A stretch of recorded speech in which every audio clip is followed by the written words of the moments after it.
اللہ کے نبی صلی اللہ علیہ وسلم کے سامنے یہودی تشریف لائے، یہودی آئے اور یہودیوں نے اللہ کے نبی صلی اللہ علیہ وسلم سے سلام کیا۔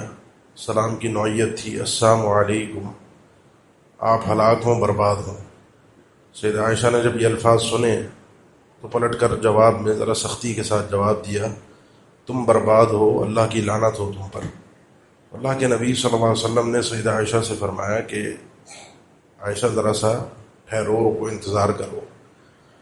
ان اللہ رفیق یحب الرفق فی الامور کلہ، اللہ تعالی رفیق ہے اور رفق کو پسند فرماتا ہے سارے ہی معاملات میں۔ اللہ تعالیٰ کا یہ نام رفیق، اس کو تھوڑا سا آج آپ کے سامنے بیان کرنا ہے تاکہ اپنے احوال کو، اپنے معاملات کو، اللہ سے تعلق کو ہم مضبوط کر سکیں۔ یہ اللہ تعالیٰ کے نام اللہ تعالیٰ کا تعارف ہوتے ہیں جن سے ہمیں اللہ تعالیٰ کی صحیح پہچان نصیب ہوتی ہے اور ان کے تقاضوں کے مطابق عمل کرنا ہم سے مطلوب ہے۔ رفیق، را، فا اور قاف، یہ اس کا مادہ ہے جس کا معنی اور مفہوم عربی زبان میں نرمی کا، فائدے کا، آسانی کا، سہولت کا، جبکہ اللہ تعالیٰ کے لیے نام جو ہے رفیق، یحب الرفق فی الامور کلہ، اللہ تعالیٰ رفیق ہے، وہ مہربانی کرتا ہے، رحمت کرتا ہے، لیکن اس مہربانی میں اور وہ جو رحیم کی مہربانی ہے، اللہ تعالیٰ کا ایک نام رحیم بھی ہے، مہربانی کرنے والا، نرمی کرنے والا، آسانی کرنے والا، بندوں کے لیے خیر اور بھلائی آسان کرنے والا، لیکن یہ نام جو ہے اس نام کے اندر اور اس نام میں باریک سا ایک فرق ہے جو ہم سے مطلوب ہے، اور وہ یہ ہے کہ رفیق، اس میں رحمت جو ہوتی ہے وہ آہستہ آہستہ درجہ بدرجہ ہوتی ہے، ایک دم سے رحمت کا حصول نہیں ہوتا۔ سہولت، اللہ کی طرف سے آسانی، مشکل میں سے نکلنے کا راستہ، یا رب العالمین تھوڑا تھوڑا کر کے بندے کے لیے اس چیز کو آسان کرتا ہے۔ یہ چیز اللہ تعالیٰ نے اپنے کاموں میں بھی رکھی ہے، اپنے افعال میں اور اپنی شریعت میں بھی، کیونکہ عموماً میں اور آپ جلد باز ہیں، ہم انسان جو ہے وکان الانسان عجولا، انسان جلد باز ہے، ہمیں چیزوں کے وقت کے نکلنے کا خطرہ، چیز کے ضائع ہونے کا خطرہ، معاملے کے خراب ہونے کا خطرہ۔ تو رب العالمین جو ہے وہ اس کے ملکیت میں سب کچھ ہے، وقت بھی اس کی ملکیت ہے، ہر چیز اسی کے اختیار میں، کوئی چیز اس کے ایسا نہیں ہے کہ وقت نکل جائے گا اور کام خراب ہو جائے گا۔ اس نے ہر چیز کو اپنی حکمت کے ساتھ، اس نام کے اندر، رفیق کے اندر حکمت بھی داخل ہے کہ اس کو بڑی ترتیب کے ساتھ، تنصیب کے ساتھ، سیٹنگ کے ساتھ چلایا ہے۔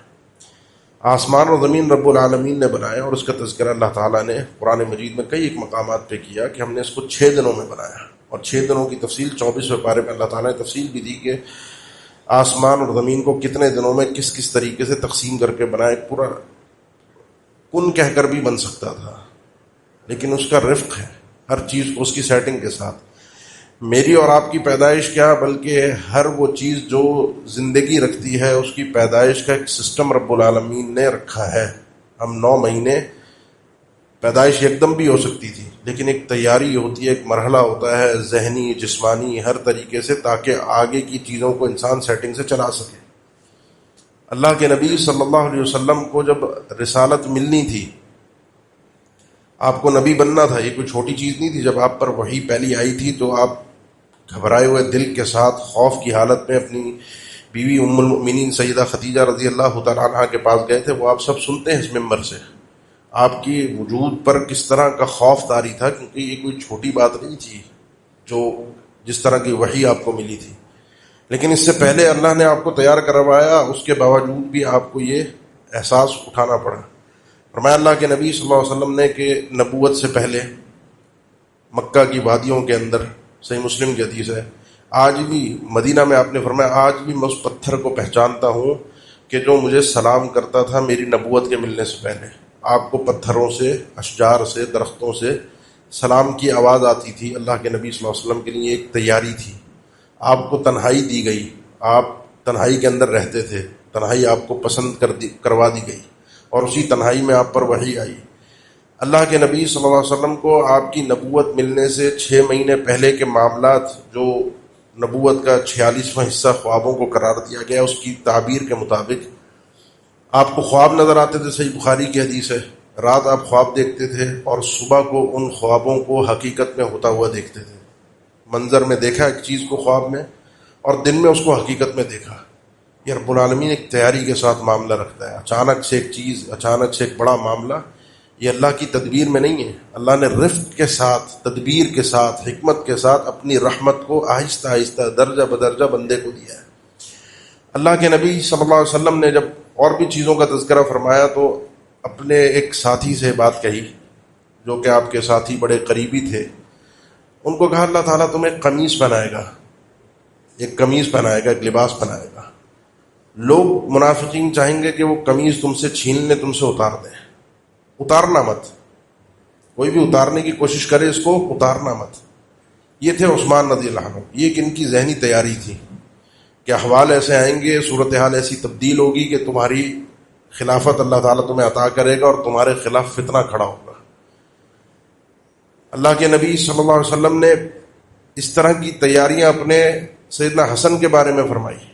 یہ بچہ جو ہے، یہ اس کی تربیت میں، اس کی چیزوں میں ایسی چیز ہے کہ یہ بڑا ہو کے سید، ایک ایسا بڑا آدمی بنے گا کہ جو مسلمانوں کے 2 بڑے گروہوں کے درمیان صلح کروائے گا۔ یہ ایک تیاری ہوتی ہے، پہلے سے ذہن سازی ہوتی ہے، چیزوں کو سمجھانا ہوتا ہے۔ اللہ تعالیٰ نے قرآن مجید میں سیدہ مریم کا تذکرہ فرمایا۔ سیدہ مریم عیسیٰ علیہ السلام کی والدہ ہیں۔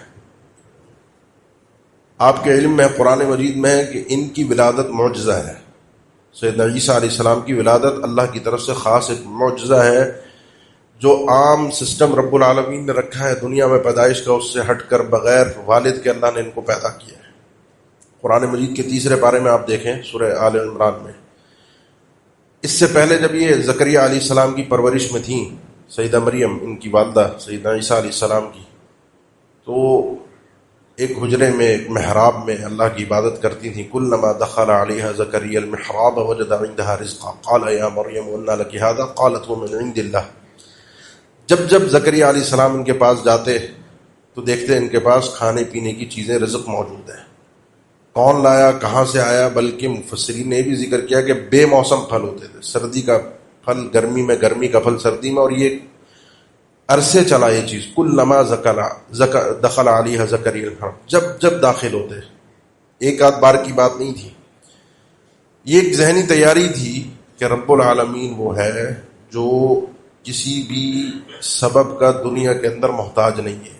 اس کی قدرت بے موسم پھل دینے پر وہ قادر ہے، بند کمرے میں پہنچانے پر، کوئی لانے والا نہ ہو، بند کمرے میں رزق آ گیا، کسی بغیر مرد کے روح اللہ نے جسم میں پھکوا دی، اور بغیر کسی دنیاوی اسباب کے ایک بچہ ان سے پیدا کر دیا۔ یہ بڑے بڑے جب معاملات آتے ہیں نا، تو یہ اس کا رفق ہے، یہ اللہ تعالیٰ کے رفیق ہونے کا معاملہ ہے کہ وہ آہستہ آہستہ بندے کو تیار کرتا ہے، بندے کا معاملہ سیٹ کرتا ہے۔ اسی لیے کبھی انسان بڑا پریشان ہوتا ہے۔ میرے اس خطبے کا مقصد بس یہ جملے ہیں جو اب آپ سنیں کہ ہمارے کام کی بات کیا ہے۔ ہم اللہ کی معرفت رکھتے نہیں ہیں، ہمیں اپنی حساب سے جلدی ہوتی ہے۔ دعوت اللہ فلم یستجب لی، میں اللہ سے دعائیں کرتا رہا، مانگتا رہا، میرا تو مسئلہ ہی حل نہیں ہوا، میری تو پریشانی ختم نہیں ہوئی۔ رب العالمین پریشانیاں ختم کرنے پر قادر ہے، اس کو کوئی روک نہیں سکتا، اس اسباب کا محتاج نہیں ہے، لیکن اس کی حکمتیں ہیں، تدبیریں ہیں، اس کا رفق ہے۔ یعقوب علیہ السلام کئی دہائیاں اپنے بیٹے سے دور رہے، یوسف علیہ السلام سے، اور اس کے بعد دوسرا بیٹا بھی چلا گیا، غم مزید بڑھ گیا، اور اتنا غم بڑھ چکا تھا کہ قرآن مجید میں وَبِيَضَّتْ عَيْنَاهُ مِنَ الْحُزْنِ فَهُوَ كَظِيمٌ، آنکھوں کی بینائی چلی گئی تھی رو رو کے اپنے بیٹے کے غم میں۔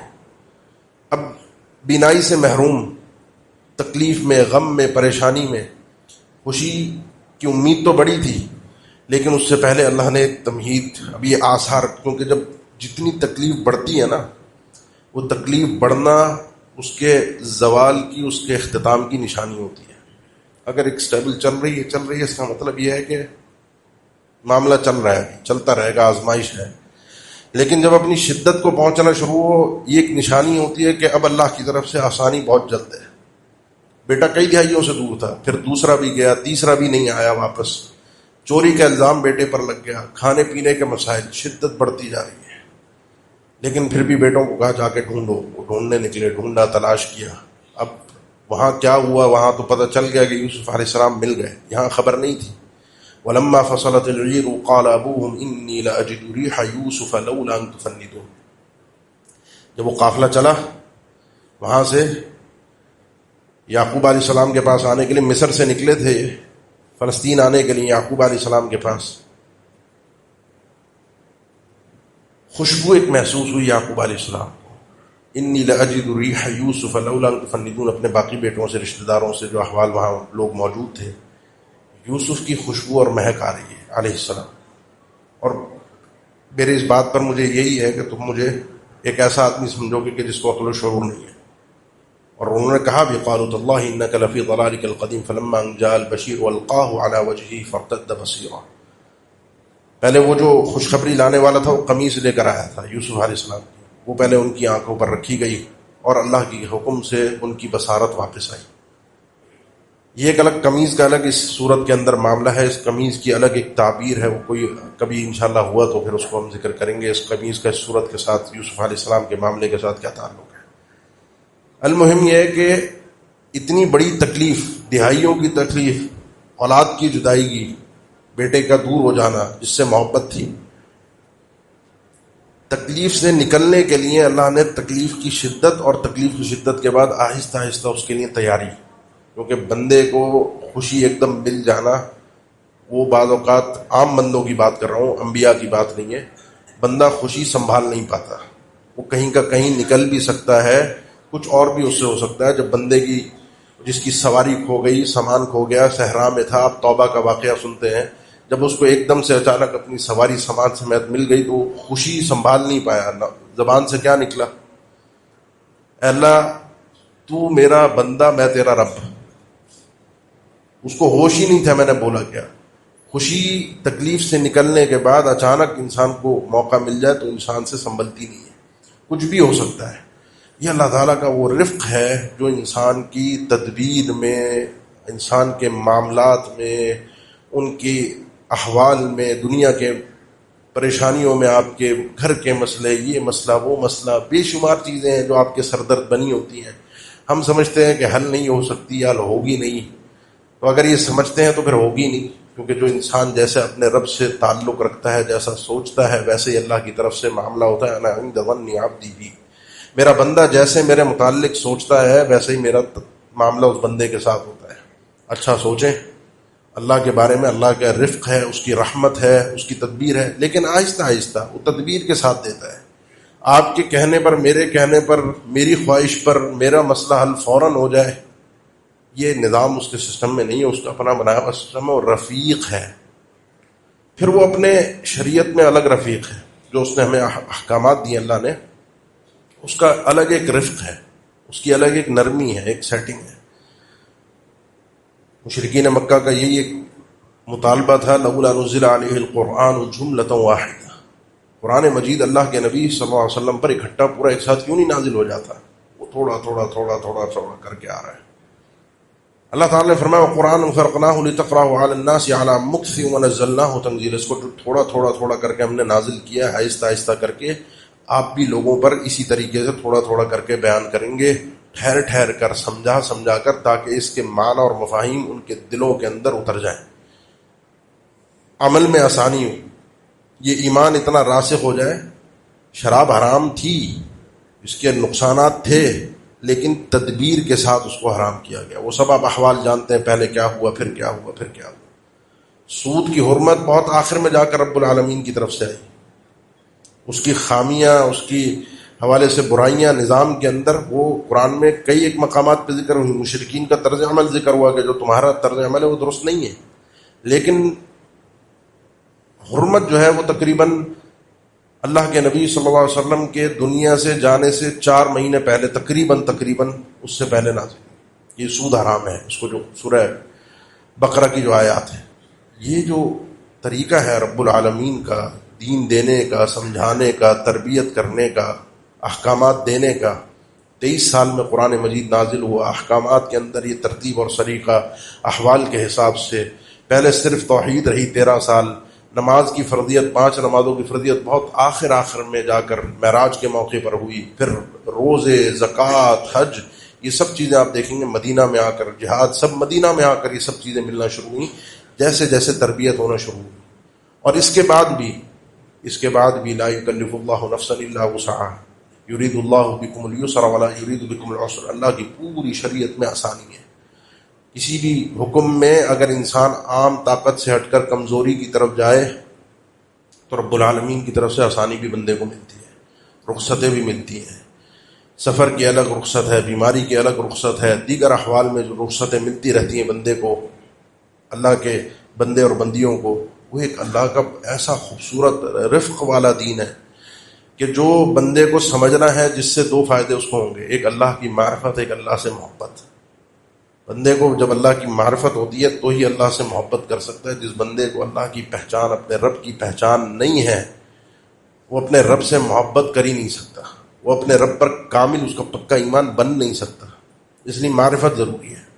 اس میں باتیں اور بھی کی جا سکتی ہیں اللہ کے ان اللہ رفیق، لیکن ایک مقصد خطبے کا اور بھی ہے، اور وہ ہے کہ یحب الرفق فی الامور کلہ، جو سیدہ عائشہ سے رضی اللہ تعالیٰ عنہ اللہ کے نبی صلی اللہ علیہ وسلم نے فرمایا تھا، اللہ تعالیٰ رفق بندوں سے بھی پسند کرتا ہے کہ بندے بھی رفق کے ساتھ تعامل کریں، سارے ہی معاملات، اپنی ہر چیز میں ان کا بھی معاملہ رفق سے چلے، نرمی سے چلے۔ مسند احمد کی حدیث، اللہ کے نبی صلی اللہ علیہ وسلم نے فرمایا، اذا اراد اللہ باہل بیت خیرا ادخل علیہم الرفق، جب اللہ تعالیٰ ارادہ فرماتا ہے کسی گھر والوں کے ساتھ خیر کا، گھر میں بھلائی کا، خیر کا، تو ان کے اوپر رفق کو داخل کر دیتا ہے، نرمی، رحمت، لیکن اسٹیپ بائی اسٹیپ۔ ہماری طبیعت میں جو جلد بازی ہے، ہماری طبیعت کے اندر ریئیکشن ہے، فوراً جواب دینا ہے، فوراً مسئلے کے حل کے لیے اٹھ جانا ہے، ہر چیز کا ایک ٹائم ہے، ایک وقت ہے۔ بندے کو گھر میں مرد ہے، عورت، شوہر ہے، بیوی، ماں باپ ہے، اولاد ہے، یہ چیز سمجھنا بڑی ضروری ہے، کیونکہ یہ ہم سے مطلوب بھی اللہ کے نام کے تقاضوں کا ایک تقاضا یہ بھی ہے کہ بندہ ان صفات سے اپنے آپ کو بھی متصف کرنے کی کسی حد تک کوشش کرے۔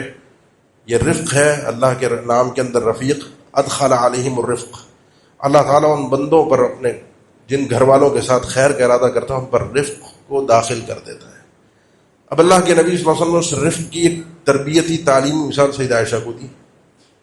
سیدہ عائشہ نے بات کہی یہودیوں کے جواب میں، اللہ کے نبی صلی اللہ علیہ وسلم نے ان کو فرمایا کہ ان اللہ رفیق یحب الرفق فی الامور کلہ۔ اس کے بعد ان کو فرمایا کہ عائشہ، کیا تم نے نہیں سنا میں نے ان کو کیا جواب دیا؟ جواب میں نے بھی دیا، لیکن اللہ کے نبی صلی اللہ علیہ وسلم کے جواب میں اور سیدہ عائشہ کے جواب میں فرق تھا۔ اللہ کے نبی نے صرف وعلیکم یا وعلیکہ کہا، جیسا تم میرے لیے کہہ رہے ہو ویسا تمہارے ساتھ ہو، جیسا جو بھی، وہ الفاظ نہیں کہے، سیدہ عائشہ نے وہ الفاظ کہے، وعلیک السلام واللعنہ، اور اللہ کے نبی صلی اللہ علیہ وسلم نے صرف وعلیکہ کہا۔ یہ آپ کو رفق کی تعلیم ہے، تربیت ہے، عملی ایک مثال ہے کہ رفق ہوتا کیا ہے۔ اس طرح کے معاملات کے اندر انسان کو جب کہیں کوئی اس طرح کا کوئی جھگڑا، کوئی گھر کے اختلافات، کوئی معاملات، وہاں اگر جواب دینا بننا بھی پڑے، ضبط ٹوٹ بھی جائے، انسان سہ نہ پائے، تو جواب اس لمٹ میں دے جس سے مزید معاملات خراب نہ ہو اور اپنا سکون بھی ہو جائے۔ وعلیک السلام واللعنہ، ایک تو اپنی زبان خراب ہوگی، چاہے وہ ان کے مقابلے میں ہو، لیکن ہو تو رہی ہے نا، اور یہ نبی کی شان کے خلاف ہے۔ اللہ کے نبی صلی اللہ علیہ وسلم نے زندگی میں کبھی بھی اپنی زبان مبارک سے گالی نہیں دی، جواب میں بھی نہیں دی۔ یہ آپ کی شان کے، شان رسالت کے، آپ کے اپنے مزاج کے، آپ کے اپنے معاملات کے خلاف ہے۔ یہ چیز ہم سے مطلوب ہے۔ اپنے اندر اس چیز کو پریکٹس میں لائیں گے، اس ٹھہراؤ کو لائیں گے. کچھ ہوتے ہیں کہ بچہ بات نہیں مان رہا، بیٹا بات نہیں سنتا، بیٹی بات نہیں سنتی، سختی کرتے ہیں. قرآن حفظ نہیں کر رہا، سختی کرتے ہیں. مسجد نہیں آ رہا، سختی کرتے ہیں. یہ میرے کہنے پہ نہیں چلتا، سختی کرتے ہیں. کاروبار میں ہمارے مزاج کے مطابق نہیں چل رہا، عجیب سختی ہے. ابھی کرو، ایسے کرو، میرا آرڈر ہے. پھر نتائج کیا نکلتے ہیں وہ آپ دیکھتے بھی ہیں. وہ گھر کس طریقے سے ٹوٹتے ہیں، وہ اولاد کس طریقے سے بکھرتی ہے، وہاں کیا معاملات ہوتے ہیں، وہ سب آپ اچھی طرح واقف ہیں. اس لیے ان چیزوں کو اپنی زندگی کے اندر داخل کرنا بڑا ضروری ہے. اسی لیے اللہ کے نبی صلی اللہ علیہ وسلم نے فرمایا کہ صحیح مسلم کی حدیث ہے، من یحرم الرفق یحرم الخیر کلہ، یحرم الخیر کلہ یا یحرم الخیر کلہ. جو شخص رفق سے محروم کر دیا گیا، اس کے اندر یہ رفق والی جو بھی آپ نے ساری سنی، تدریج، سیٹنگ، آپ کے بزنس میں، آپ کے کاروبار میں، گھر کے معاملات میں، آپ چاہیں وہ راتوں رات جس کو کہتے ہیں نا امیر ہونا، راتوں رات کروڑ پتی ہو جانا، وہ جو یہ راتوں رات 2-4 چھکوں کے چکر میں ہوتا ہے نا، ایک دم نکل کے وہ جتنی اسپیڈ سے اوپر بندہ جاتا ہے نا اتنی اسپیڈ سے نیچے بھی آتا ہے. سیٹنگ سے اسٹیپ بائی اسٹیپ چلتا ہے نا، اس کو سیکھنے کو، تجربے کو، زندگی گزارنے کے آداب، معاملات، لوگوں سے میل ملاپ، لوگوں سے سیٹنگ، ساری چیزیں اس کو آہستہ آہستہ تربیت سے ملتی ہیں. اور اس تربیت کا مقصد یہ ہوتا ہے کہ اگر انسان نے کسی مقام پر پہنچنا ہے، کسی انداز پر پہنچنا ہے، تو پھر بندے کو وہاں تک پہنچانے کے لیے اللہ کی طرف سے ایک عجیب انداز کی تیاری ہوتی ہے. ان الرفق لا يكون في شيء الا زانه ولا ينزع من شيء الا شانہ. رفق کے متعلق صحیح مسلم کی حدیث اللہ کے نبی صلی اللہ علیہ وسلم نے فرمائی، یہ نرمی کسی بھی چیز میں آپ ڈال دو، کسی بھی چیز میں ہو، کسی بھی معاملے میں ہو، آپ کو خوبصورتی ہی نظر آئے گی، اچھائی ہی نظر آئے گی. اور کہیں سے بھی اس رفق کو اگر نکال دیا جائے، اس نرمی کو، اس رحمت کو جو آہستہ آہستہ ہے، تو آپ کو سوائے برائی کے اور کچھ نظر نہیں آئے گا. یہ انسانوں کے اپنے معاملات، جانوروں کے ساتھ ہمیں سب کچھ کرنے کے لیے کہا گیا کہ ان کے ساتھ بھی انسان نرمی سے پیش آئے، کسی جانور پر ظلم نہ کرے. یہ ظلم بھی قیامت کے دن جواب دہی کا باعث ہوگا. اس کے لیے کئی ایک ادلہ اور آثار موجود ہیں. اللہ کے نبی صلی اللہ علیہ وسلم اپنی تربیت کے اندر اس رفق کو سکھانے کے لیے کس طریقے سے آپ نے، اگر کسی عہدے پر ہیں، گھر کے بڑے ہیں، اپنے کاروبار کے بڑے ہیں، کسی اور ادارے کے بڑے ہیں، تو مسجد کا بڑا ہے، کہیں کا بھی بڑا ہے، کیونکہ مثال مسجد کی ہے. اللہ کے نبی صلی اللہ علیہ وسلم مشہور واقعہ آپ نے سینکڑوں بار سنا ہوگا. ایک دیہاتی آیا، مسجد کے کنارے میں بیٹھ کے اس نے پیشاب کیا. ساری تقریباً کتب حدیث میں، صحیح مسلم میں، سب جگہ موجود ہے. صحابہ اٹھے، بھائی یہ پاک جگہ، مطلب جو یہ آدمی کام کر رہا ہے غلط ہے. اب وہ آدمی اصل میں جاہل تھا. جاہل کے ساتھ معاملہ اور ہے، پڑھے لکھے آدمی کے ساتھ معاملہ اور ہے، اور یہ رفق ہے. اللہ کے نبی صلی اللہ علیہ وسلم نے ایک شخص کو نماز پڑھاتا تھا، نماز پڑھانے سے اپنے قبیلے کی منع کر دیا کیونکہ اس نے قبلہ رخ تھوک پھینکا تھا. پڑھا لکھا آدمی ہے، نماز پڑھاتا ہے، جس کو قبلے کے آداب کا نہیں پتا، صرف تھوک پھینکنے پر اس کو نماز پڑھانے سے، امامت سے معزول کیا تھا. اور غصہ بھی کیا. ایک دفعہ مسجد نبی کے اندر جب اس جہت میں، قبلے کی جہت میں تھوک کے نشانات دیکھے، اللہ کے نبی صلی اللہ علیہ وسلم شدید غصے میں آ گئے، کیونکہ یہ کام کرنے والا کوئی باہر کا نہیں ہے، یہ سب سمجھدار لوگ ہیں جو اللہ کے نبی صلی اللہ علیہ وسلم کے ساتھ اٹھتے بیٹھتے ہیں. جہاں رفق کا معنی نہیں ہر جگہ انسان نرم بن کے رہے، ہر جگہ. اب یہاں تربیت کا تقاضا ہے کہ پہلے سکھا دیا گیا آہستہ آہستہ آہستہ آہستہ. جب سیکھ چکا ہے انسان تو ایک سختی کا مرحلہ بھی آتا ہے. وہ آدمی جاہل تھا جو دیہاتی ایک دم اچانک آیا تھا، اس کو پتہ نہیں تھا، وہ دیہات کا جس طرح کا ماحول ہوتا ہے اس طرح سے اس کا بھی معاملہ تھا. اس نے صحابہ اٹھے، اللہ کے نبی صلی اللہ علیہ وسلم نے صحابہ کو پہلے منع کیا کہ اس کو کچھ کہنے کی ضرورت نہیں ہے، نہ ڈانٹو نہ کچھ کہو، جو کر رہا ہے کرنے دو.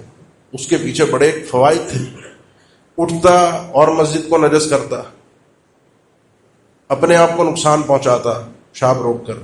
اور سب سے بڑھ کر جو مسئلہ تھا، ایک آدمی وہ جاہل تھا، یہ طرز عمل اس کے دل میں دین کے لیے نفرت بٹھا دیتا، جو ہم کبھی سوچتے ہی نہیں ہیں. ہمارے تعامل کے اندر کہیں بھی یہ تصور نہیں ہوتا کہ اللہ کے دین کو میرے چیخنے سے، بولنے سے، ڈانٹنے سے فائدہ ہوگا یا نقصان ہوگا. اللہ کے نبی صلی اللہ علیہ وسلم نے پورا ناپ تول کے، ہو گیا معاملہ، فارغ ہو گیا، سب کچھ ہو گیا، پھر پیار سے بٹھا کے اب اس کو تعلیم دی، سمجھایا. دین اصل میں پہنچانا مقصد تھا. جگہ تو صاف ہو جائے گی، اور وہ آپ نے کروا دی، ایک پانی کا ڈول منگوایا، بہا دیا، صاف ہو گئی جگہ.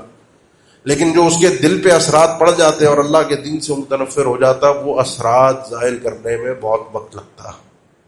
یہ چیز ہمیں سمجھ میں نہیں آتی. ہمارا مزاج یہی ہے، کوئی استاد ہے، پڑھانے والا ٹیچر ہے، اسکول کا، مدرسے کا، کوئی منتظم ہے، کوئی گھر کا بڑا ہے، یہ رفق ان کے اندر، یہ سسٹم، یہ تربیت میں نہیں ہے، سیکھا نہیں ہے، جلد بازی ہے. اللہ ہمیں رفق عطا فرمائے اور اس ترتیب سے، اس تنسیق کے ساتھ ہم اپنے مسئلوں کو حل کریں کہ جو اللہ ہم سے پسند فرماتا ہے. یحب الرفق فی الامور کلہ. جو رفق سے محروم ہے وہ ہر خیر سے، ہر بھلائی سے، ہر اچھائی سے محروم ہے. خیر تک، وہ اچھائی تک پھر پہنچ نہیں سکتا. اقول قولی ھذا واستغفر اللہ لی ولکم آخر دعوانا الحمدللہ. آپ صلی اللہ علیہ وسلم جب دنیا سے رخصت ہوئے تو دو کام، ایک عملی کام تھا جو سید عائشہ فرماتی ہیں کہ آپ نے مسواک کی تھی، یہ آپ کا زندگی کا آخری عمل تھا. اور دوسرا جب بالکل آخری لمحات تھے، جس میں دوسری روایات میں وضاحت ہے کہ اللہ تعالیٰ جب کبھی کسی نبی کی، رسول کی وفات کا وقت ہوتا ہے، روح قبض کی جاتی ہے، تو فرشتہ آ کے اختیار دیتا ہے، پوچھتا ہے. تو اللہ کے نبی صلی اللہ علیہ وسلم سید عائشہ فرماتی ہیں جب آخری الفاظ آپ کی، بالکل آپ کی شہادت کی انگلی آسمان کی طرف اٹھی ہوئی تھی اور آپ کے آخری الفاظ یہ تھے اللہم فی الرفیق الاعلی، یا بعض روایت میں بالرفیق الاعلی. یہ وہ اختیار تھا جو اللہ کے نبی کو ملا، اور آپ نے اس اختیار میں پسند کیا کیا؟ اللہ کے پاس جانا، دنیا سے رخصت ہونا. لیکن اس وقت جو الفاظ اللہ کے نبی صلی اللہ علیہ وسلم نے استعمال کیا اللہ کے ناموں میں سے، بڑے قابل غور ہیں. ایسے ہی نہیں ہے الفاظ کہ جو مرضی آیا منہ میں وہ آپ نے الفاظ پڑھ لیے. یہ ایک ایسے سمجھدار آدمی کے کہ جس کے اوپر 23 سال وحی آئی ہے، اللہ کی معرفت اگر کسی شخص کو اللہ نے عطا کی امت محمدیہ میں، یہی اللہ کے نبی صلی اللہ علیہ وسلم جن سے فیض یہ رسالت کا، خیر کا پھیلا، وہ یہ الفاظ پڑھ رہے ہیں اللہم فی الرفیق الاعلی یا بالرفیق الاعلی، کہ اب جہاں جانا ہے وہ رفیق کے پاس جانا ہے. وہ بڑا مہربان ہے، وہ بڑا لطیف ہے، اس کی بڑا کرم ہے، اس کی حکمتیں ہیں، اس کی تدبیریں ہیں، اس کی رحمت ہے. میں نے اس کے پاس جانا ہے، اس اللہ کے پاس جو رفیق ہے. آخری لمحات میں اگر انسان کو یہ بات سمجھ میں، اللہ کے نبی صلی اللہ علیہ وسلم جیسی شخصیت کو یہ بات سمجھ میں آ رہی ہے، اور اللہ کے نبی صلی اللہ علیہ وسلم اللہ تعالیٰ کے نام استعمال کر رہے ہیں، تو بات سمجھنے کی ہے کہ زندگی بھر اگر یہ چیز ہمیں سمجھ میں آتی رہے تو اللہ کی رفاقت بھی، وہ بھی اسی رفیق سے ہے، اللہ کا دیدار بھی، اور بڑے لوگوں کی، نیک لوگوں کی رفاقت بھی پھر انسان کو نصیب ہوتی ہے اسی ترتیب سے چلنے میں جو آپ نے پورے خطبے میں سماعت فرمائی. اور اسی لیے رب العالمین کا قرآن مجید میں جو فرمان ہے وَمَن يُطِعِ اللَّهَ وَالرَّسُولَ، جو بھی اللہ اور اس کے رسول کی اطاعت کرتا ہے، بتائے ہوئے طریقے سے چلتا ہے، یہ ٹھکانہ اس کا ہوگا، ملاقات ہوگی، ملاپ ہوگا. فَأُولَٰئِكَ مَعَ الَّذِينَ أَنْعَمَ اللَّهُ عَلَيْهِمْ، ان لوگوں کے ساتھ جن پر اللہ نے اپنے خصوصی انعامات کیے، من النبیین والصدیقین والشہداء والصالحین، انبیاء، صدیقین، شہداء اور صالحین، وحسن اولئک رفیقا. یہ رفاقت بڑی عمدہ ہے، یہ بڑے بہترین رفیق ہیں جن کا ساتھ انسان کو نصیب ہوتا ہے. انسان اس مزاج کے مطابق چلے گا، اللہ کے دین کو سمجھ کر چلے گا، اللہ کی معرفت حاصل کرے گا اپنے رب کی، وہ پھر اس کو جا کر یہ چیزیں ملنا شروع ہوں گی. وہ اس مقام عالی تک پہنچے گا، اس رفاقت کو حاصل کرے گا جو انسان کو حاصل کرنی چاہیے. اللہ ہم سب کا خاتمہ ایمان پر فرمائے اور یہ رفق ہمیں عطا فرما دے. اللہ اپنی معرفت